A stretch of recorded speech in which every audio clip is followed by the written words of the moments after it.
Los científicos se lanzan a registrar organismos de los océanos para desarrollar aplicaciones médicas o energéticas, pero la apropiación de elementos de la naturaleza es vista como una nueva biopiratería.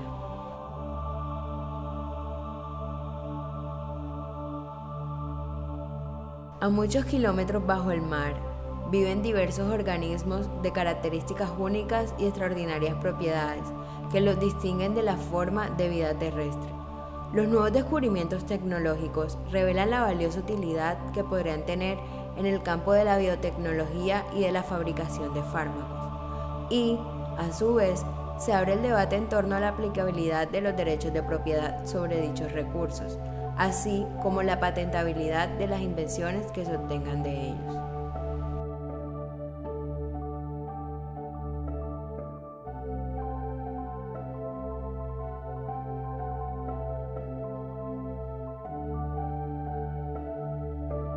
La biopiratería es el acceso, uso y aprovechamiento ilegal de los recursos biológicos. Abarcamos este tema porque el problema principal es el uso de la biopiratería, extrayendo este tipo de genes de los microorganismos o microbios para el uso del ser humano, patentando estos genes de forma ilegal. Este tipo de prácticas contrarían las normas de diversidad biológica de 1992. Actualmente no se conoce ni se reconoce algún tipo de norma o ley que prohíba o regule este tipo de actividades.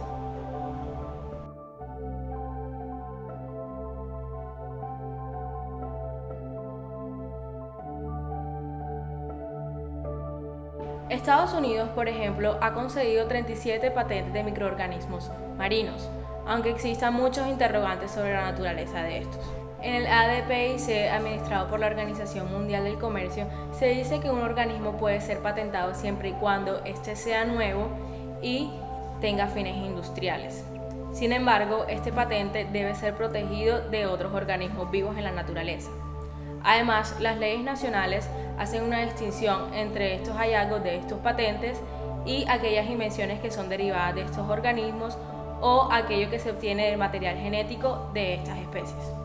Entonces, resulta evidente que la forma de vida marina no puede ser objeto de patente por la forma en que éstas poseen al momento de ser recogidas.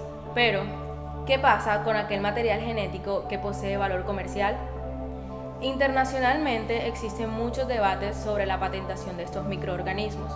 Tomando a Estados Unidos como referencia otra vez, este permite la patentación de estos siempre y cuando se divulgue el material y la función que estos hagan.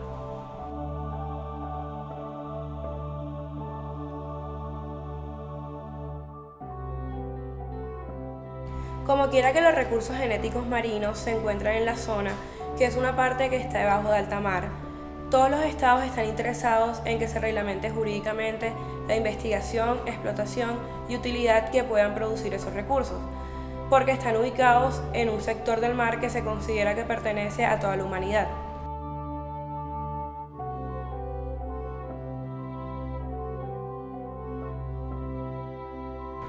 Para lograr ese acuerdo, los países han creado varios organismos internacionales dedicados al estudio de esta problemática, para establecer un régimen jurídico que reglamente la actividad en las zonas, fuera de la jurisdicción nacional y a proponer la reglamentación correspondiente. Estos son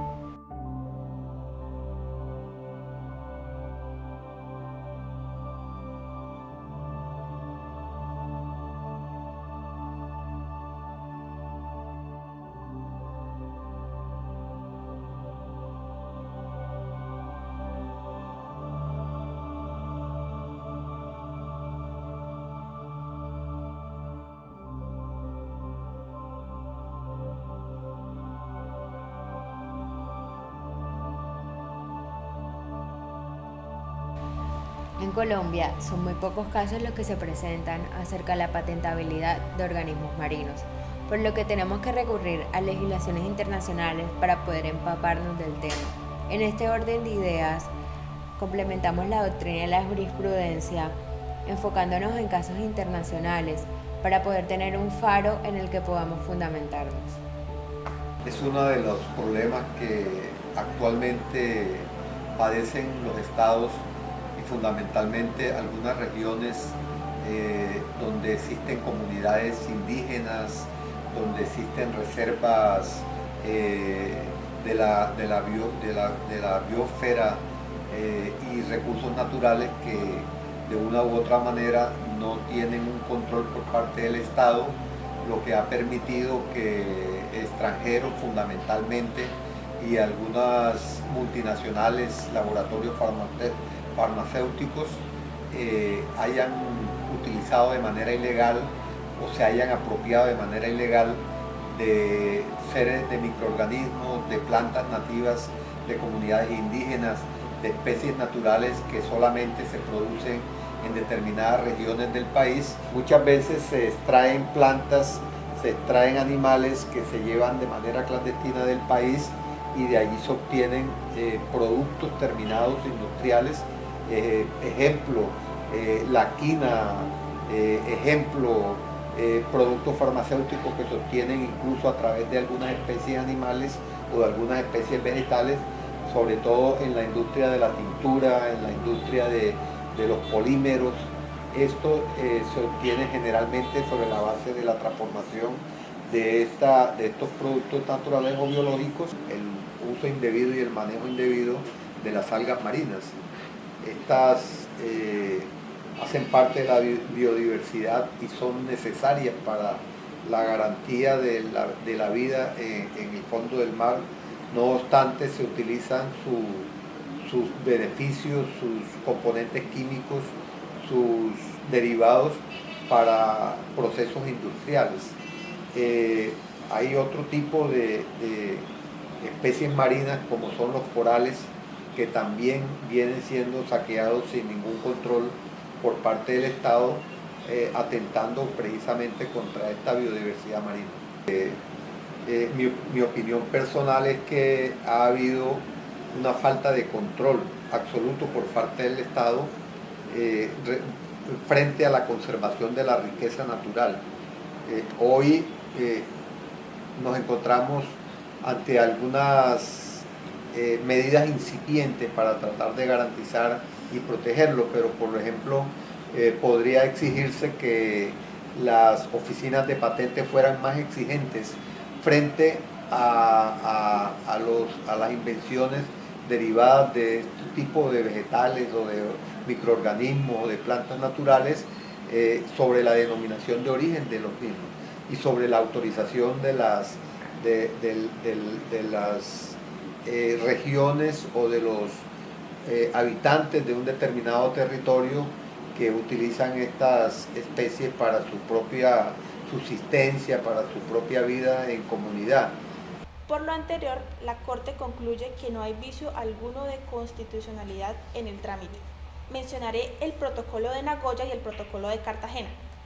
Colombia se convirtió en el primer país en el mundo en firmar esta semana en Nueva York el Protocolo de Nagoya sobre acceso a recursos genéticos y distribución de beneficios bajo el Convenio sobre la Diversidad Biológica. En enero del año 2000, varios países adoptaron un acuerdo internacional en Cartagena, Colombia, conocido como el Protocolo Cartagena sobre seguridad de la biotecnología del Convenio sobre diversidad biológica.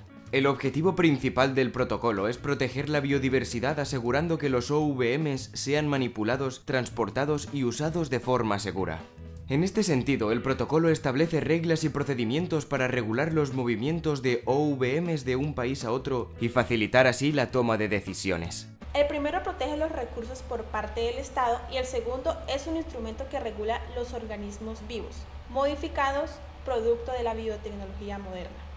Los dos buscan promover la seguridad para evitar pérdida de biodiversidad, estableciendo normas y procedimientos que permiten la manipulación y transferencia segura.